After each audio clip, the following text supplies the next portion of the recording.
बाबा ने जो एक बात कही ना मुरली में, जो एक एक शब्द ध्यान से सुनते हैं उन्होंने नोट की होगी, ये बातें बहुत राज भरी हैं, सृष्टि चक्र के राज समाई हुई ये बातें हैं कि सारे मंदिर और शास्त्र तुमने ही बनाए हैं। शास्त्र बनाने वाले ऋषि कोई और नहीं। संगम युग पर जिन्होंने ज्ञान को संपूर्ण रूप से चित्त में समा लिया, ज्ञान तो उनके पास है ना। द्वापर के सन्यासियों के पास ज्ञान आया कहां से? संगम युग पर जिन्होंने ज्ञान लिया उनके अंतर मन में वो समा गया और द्वापर से वही इमर्ज होगा, वही लिखेंगे। तो कितना बड़ा राज है ये, इमर्ज होता जाएगा।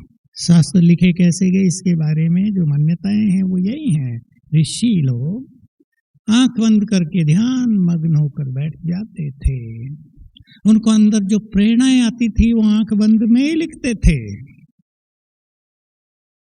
उसके बाद दूसरे ऋषि हुए जिन्हें मंत्र दृष्टा ऋषि कहते हैं, जिन्होंने जो मंत्र उन्होंने लिखे थे उनकी व्याख्या की, उनका विस्तार किया।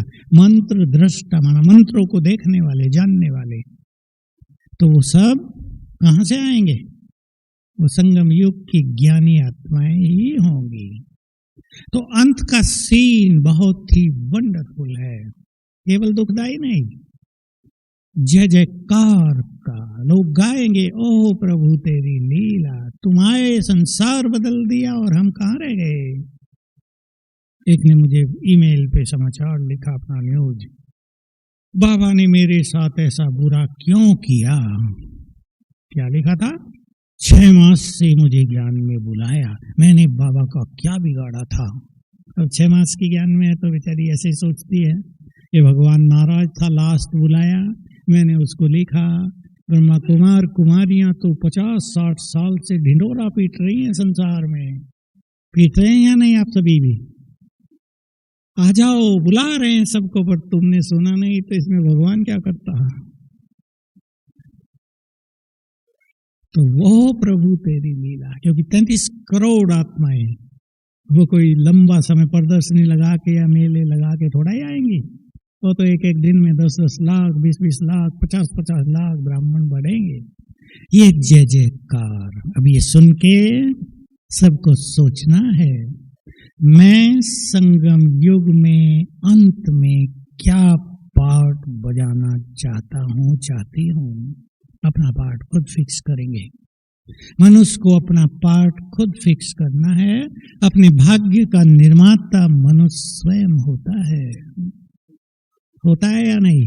मेरे सामने जो युवक बैठे, ठीक बात है या नहीं? अपने भाग्य का निर्माता स्वयं। पढ़ाई से देख लो आप, एक स्टूडेंट जितना अच्छा पढ़ेगा अपने भविष्य का निर्माण उतना ही अच्छा करेगा ना। अब उसके भाग का निर्माण उसके माँ बाप पे या टीचर पे डिपेंड नहीं करता, उस पे डिपेंड करता है।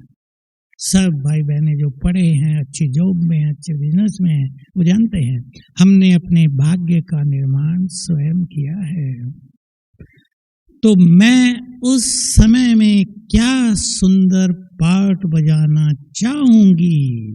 विजन बनाओ, चित्र बनाओ अपनी बुद्धि में, ये होगा मेरा पार्ट। केवल देखने वाले नहीं, बाबा का गुणगान करने वाले केवल नहीं, संसार को देने वाले, बाबा का स्वरूप अपने स्वरूप से दिखाने वाले हम बन जाएं। तो बहुत अच्छी तरह अपने को समझा दो।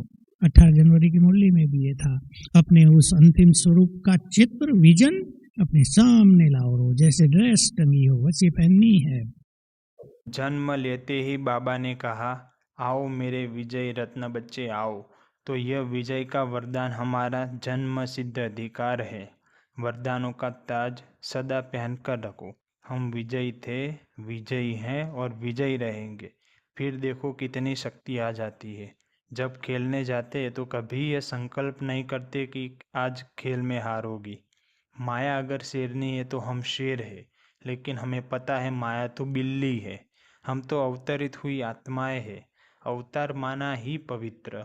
हम पवित्र आत्मा थे, हैं और रहेंगे।